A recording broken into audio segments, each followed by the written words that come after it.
My name is Steve Langford. I'm the author of the book, The Wisdom of the Ancients, Mining the Riches of Genesis 1 through 11. Thank you for taking just a few brief moments to allow me to introduce this book to you. When we read Genesis 1 through 11, we discover 5 ancient stories, epic narratives, that are woven together by 3 genealogical tables. When the Hebrew scholars were putting the Hebrew scriptures together, they chose to include these 5 narratives because they saw them as expressions of who they were as a people, as expressions of their history. These 5 narratives are like a prelude to their history, which actually begins with the call of Abram in Genesis chapter 12. The first of these great ancient stories is the story of creation in Genesis 1. Did you know that the story was written sometime after 586, during that period of time that we call the Babylonian captivity? Did you know that it is a carefully crafted, intricately designed poetic narrative? Did you know that it was written as a word of encouragement, as a word of hope in the midst of chaos? In addition, it was a word of political defiance as it challenged the common thinking of that time. Of course, when we come to the second narrative, the story of the garden in Genesis 2 and 3, it's like looking in a mirror. We see in that great story those dimensions of our own lives, of our human condition. We see the inclination each of us has to rely upon our own wisdom and our own thinking rather than to trust an authority. We see how we attempt to hide from one another and how we attempt to hide from God.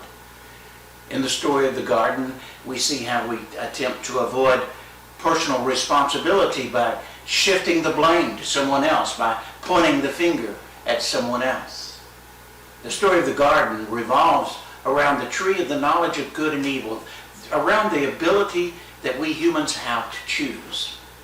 And the story teaches us that our choices have consequences. We see in the third story, the story of Cain in Genesis 4, how the choices we make have consequences that ripple throughout the following generations. And as those ripples flow through the following generations, those consequences become compounded and more intense. By the end of the story of Cain, we have one of Cain's descendants bragging about a spirit of unlimited, disproportionate retaliation. He will kill anyone who dares to hurt him.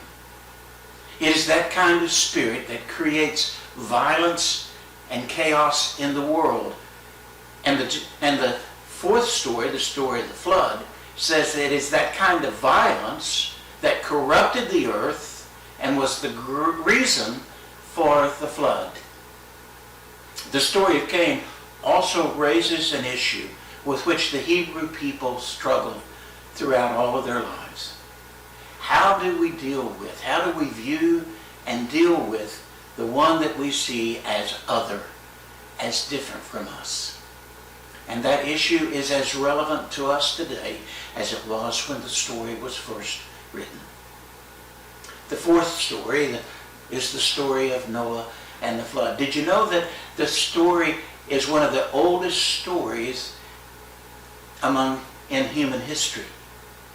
And did you know that the story we have in Genesis 1 through 11, and Genesis 6 through 9, is not the oldest story. It is the Hebrew adaptation of an older story. Did you know that the story we have in Genesis 6 through 9 is not one story, but 2 versions that are woven together? And while most of us can tell us the end of the story, most people miss the truth, the spiritual truth that the story was designed to tell. The last of the 5 stories is found in Genesis 11. It's probably the least well known. It's the story of the Tower of Babel. After the flood, the earth was repopulated through Noah's family. And the story of the tower describes, explains why there were so many different people groups scattered across the face of the earth, and they all spoke a different language. But the story of the tower also captures something that is at the heart of every one of our lives. It is the desire to be known. It is the desire to be valued, based upon something we have done, based upon some kind of accomplishment or achievement. I trust you'll get a copy of the book. I believe it is a valuable resource, either for your own personal study of these chapters or for your Sunday school class or home Bible study. At the end of each chapter, there's a series of questions to guide your thinking and reflection and to guide the discussion in your small group. You can get a copy of the book from Amazon or BarnesandNobles.com or by visiting my webpage, PastorSteveLangford.com. I would enjoy hearing from you as you read through the book and as you work through it with your group. You can communicate with me through that website, PastorSteveLangford.com. So as you mine the depths of these ancient stories, I pray that the Spirit will lead you to discover the riches of spiritual truth that has the power to shape your spiritual life. I would enjoy hearing about your discovery. Until then, I pray for you the peace of Christ. Happy mining.